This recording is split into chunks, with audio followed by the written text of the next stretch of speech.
size of it? How many people were living here in the 1830s? 4,000. Makes sense now, right? There is a building, if you can find it on your maps, it's called the Academia. That is what replaced this one. It is one of the nicest buildings in the entire country, I'd actually say. It was built in the 1840s. It is free to go into Monday to Friday, 8 until 3 p.m. and you'll see the main lecture room from the 1840s. It is quite interesting. And that's going out the road, if you remember how to get up on top of the mountain, right? So Parliament, left. That building up there that you can see here, one roof of it. Any of you know what the name of that building is? Parthenon would be far too easy now, wouldn't it? As the Erection, that's the temple with the statues of the ladies, one of which is in the British Museum. It's in honour of the battle between Poseidon and Athena.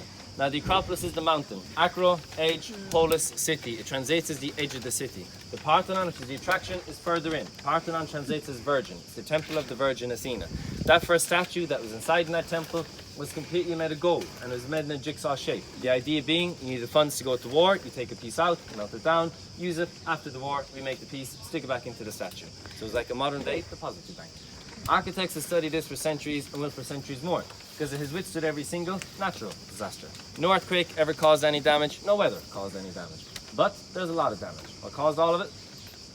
Germans.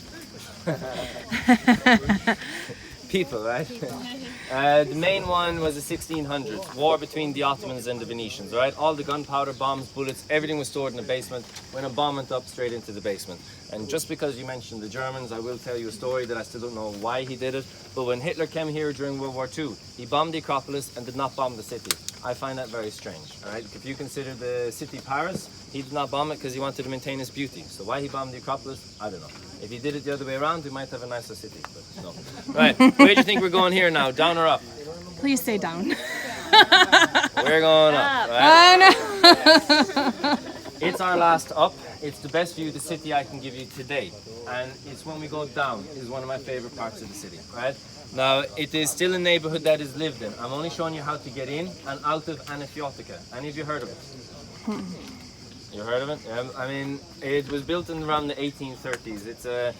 So when the German king and queen were building up the city in the 1830s, they wanted the best builders. The best builders are from an island called Anafi. Anafi is the island next to Santorini. You all heard of Santorini? Yes. Yeah, don't go there, right? Go to the original part, which is Anafi, okay? Santorini was an uninhabited island not so long ago. Somebody then decided, let's turn this into a tourist attraction and charge as much as we want. And they've been very successful in doing that. Anafi, that is the inspiration for Santorini. But these guys, when they came over here, and they were building up the city, they ended up really wanting to stay here. But they wanted to not live in the normal people houses, they wanted to bring a piece of their home with them. The king wasn't really up for it, but they had to come to a compromise. And that compromise was, whatever they built in the day from dawn to dusk, they could keep, right? So this little neighborhood you're walking through was built in around 8 hours. I thought it was a myth. All the research says it is very true.